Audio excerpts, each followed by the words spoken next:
हक हक। इधर आ बच्चे, इधर आ। हक हक। चल चल, ये चीज है तू।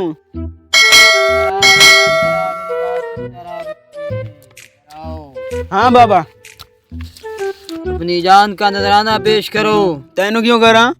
ओए, तू बाबे दी गुस्ताखी कर रही है। की बाबा की कर सकदा? दस। बदबख्त इंसान अपनी जान का नजराना पेश कर। मैं कोई बाबे नू खान पीण दा। मैं कोई नहीं देना, तू की कर लेगा? ओए, तू बाबे दी करमात ते शक कर रही है।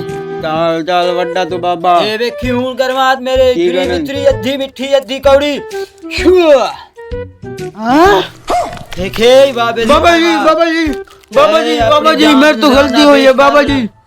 ए, खावन पीवन लाया, बेहतरीन खाने पेश कर। मेरे तो गलती हुई है बाबा जी। खाने पेश कर। मैं अपने दोस्त हाँ। बेलिया नु लाया ना, मैं जल्दी आया, हुणे फौरन मैं आ। आया। आधे घंटे के बाद पहुंचे, ओए ओए बाबा बड़ा पहुंचे। बाबा जी बाबा जी बाबा जी बाबा जी बाबा जी बाबा जी। आवन तू देर कर देती है बच्चा, लगता बाबू सामान तेन मिले नहीं। हाँ सामान ले आया। बाबा जी खड़े हो, बाबा जी खड़े हो, खड़े हो, खड़े हो। आ जाओ ना बाबा जी, आ जाओ।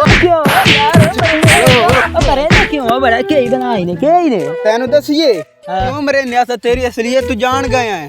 किवें आ तन फ्लैश बैग विखावे आवे।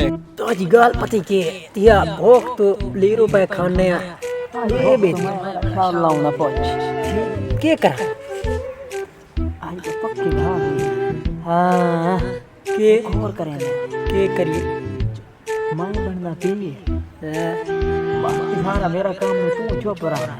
अच्छा कोई ना कोई पक्का यहाँ दहेंदा मैं। तू चुप रहना, सारी बात बाकी सारा मेरा काम है। ठीक है तू साथ देना।